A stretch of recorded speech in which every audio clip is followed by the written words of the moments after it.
Good morning, students. We have completed the double fertilization and the pre-fertilization events.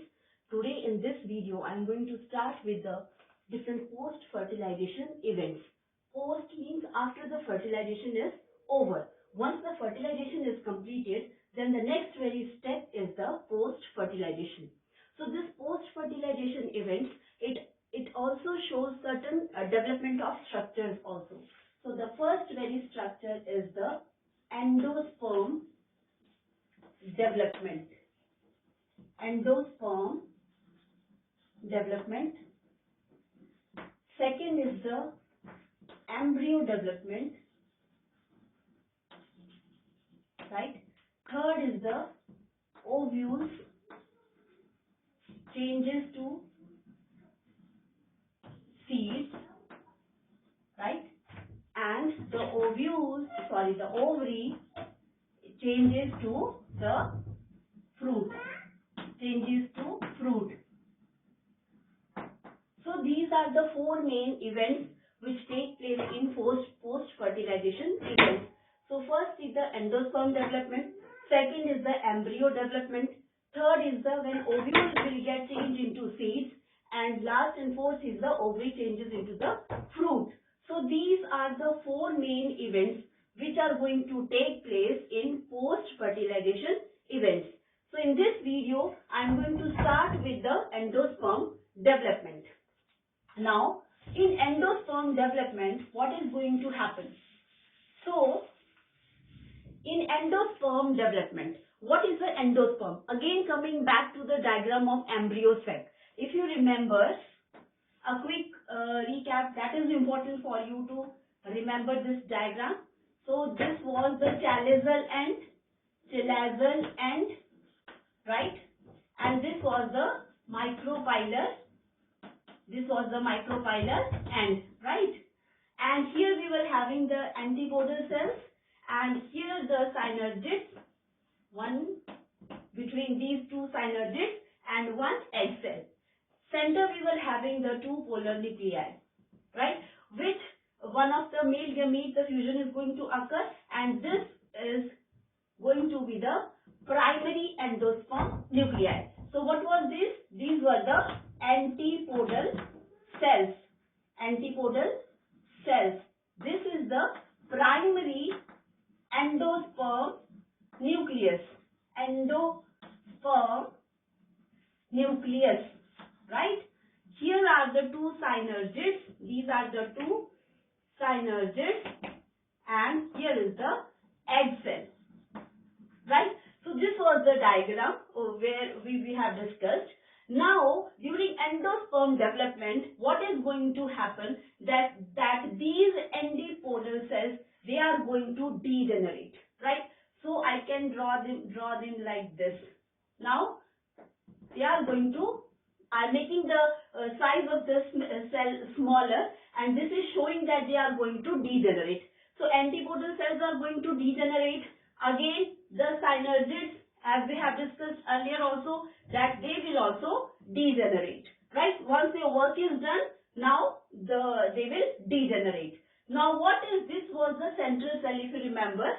So now this is called as primary, right, endosperm cell, right? So primary endosperm, this is called as primary endosperm cell, and those two polar nuclei, after fusing with the male gamete, now this is called as primary endosperm nucleus. Okay, so this is the primary endosperm nucleus. Now what is going to happen? That here the fusion has taken place, right? So the zygote is going to develop. So next, what is going to happen? So all these apart from this and egg cell, everything is going to degenerate. Now this primary endosperm cell and the nucleus, what is going to happen? Primary endosperm cell. First I am telling about the primary endosperm cell, right? Primary endosperm cell. What is that? This portion, the primary endosperm, this cell, right? This will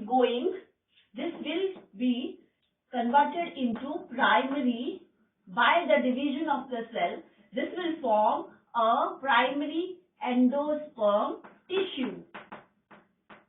Right? Now, this primary endosperm tissue, now this is going to have abundant of reserve food material. Right? The reserved food material, the nutrients, all those are required. So, got my point? First is the primary endosperm cell. Primary endosperm cell is going to form a primary endosperm tissue, and this tissue, now this tissue is fully reserved, fully filled with the food reserve material, nutrients. So why it is the reserved, what is the need of having so much of the reserve food material? Again, coming back to diagram, this developing primary endosperm nucleus, the thing is the embryo which is growing, finally this food is going to help in the development of a embryo. So this tissue is storing food for the development of the embryo, right? Now this was the primary endosperm cell. Now primary endosperm nucleus, what is going to happen over here? So coming direct from this, so primary endosperm nucleus, this will undergo successive nuclear divisions, means so many nuclear divisions. Karyokinesis will take place. So what is going to happen? That karyokinesis, that is the division of the nucleus, is going to take place. Where? In primary endosperm nucleus. So successive nuclear division, right? Successive means one after the another. So what will happen? So many thousands of free nuclei are formed, right? Because only the nucleus is dividing again and again. Only karyokinesis is taking place. So क्या होने वाला है? Thousands of nuclei will be there, as no cytokinesis is taking place. So there is no cell wall up till here. So what is going to happen again? Primary endosperm cell will undergo successive karyokinesis and a free nuclei endosperm is produced, right? So free nuclei endosperm is produced. Now what will happen? This free nuclei endosperm will now undergo cytokinesis, right? And a cellular endosperm is formed. Cellular endosperm is formed. For explaining these very steps, I am going to take an example of a coconut. For example, coconut. In coconut, नारियल पानी सबने पिया होगा. उसके अंदर जो पानी होता है, right? जो पानी होता है, that is the that water consists, that is the endosperm. And which endosperm? It is this one, free nuclei endosperm. So that is having thousands of nuclei in it, right?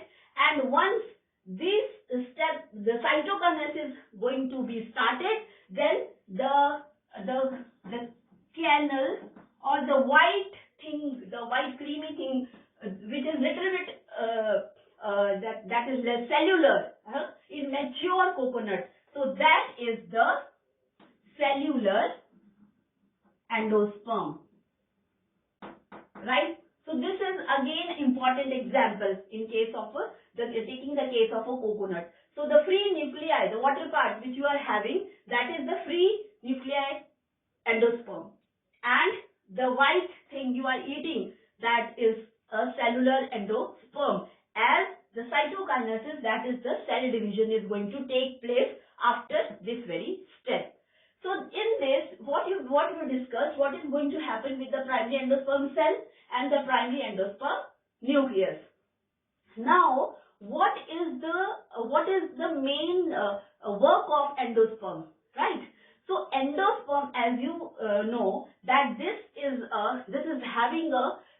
filled with nutrients and reserve food material. So this endosperm is going to provide the all kind of nutrients, all kind of reserve food material to the embryo, right? So embryo is going to develop on the basis of the nutrients the endosperm is now providing to the embryo.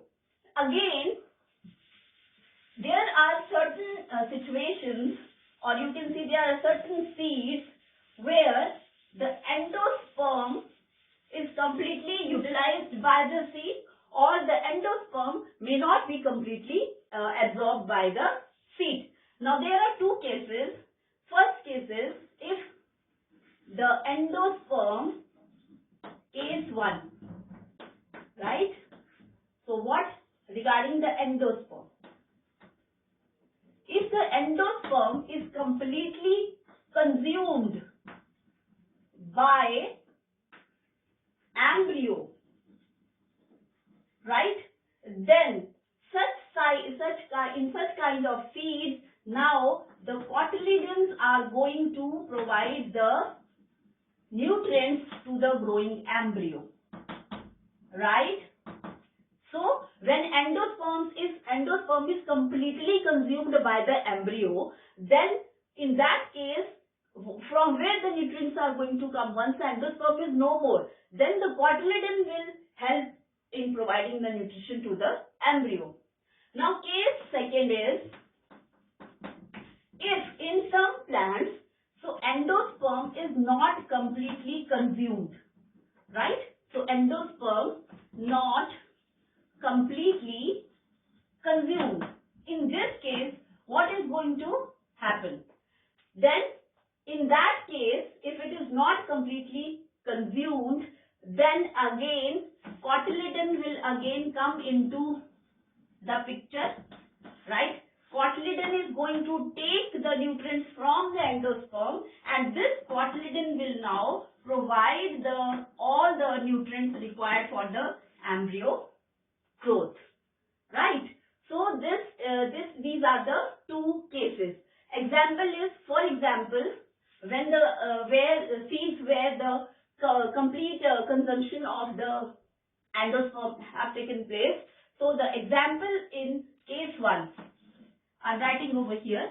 So case 1 example is like the pea and the bean, right? And case 2 is the castor or the coconut, right? So these are the two example of the case 1 where it is completely consumed, and where it is not completely consumed, that is in castor and the castor or the coconut. Fine. So this was all regarding the endosperm development. Again, very important from your examination point of view. One thing you have always to remember is that endosperm का एक ही काम है, उसको embryo को पूरा का पूरा nutrition provide करना होता है, right? So with this, the embryo development is over, and my next video I will start with the endosperm development is over, and in next video we'll start with the embryo part. Thank you, class.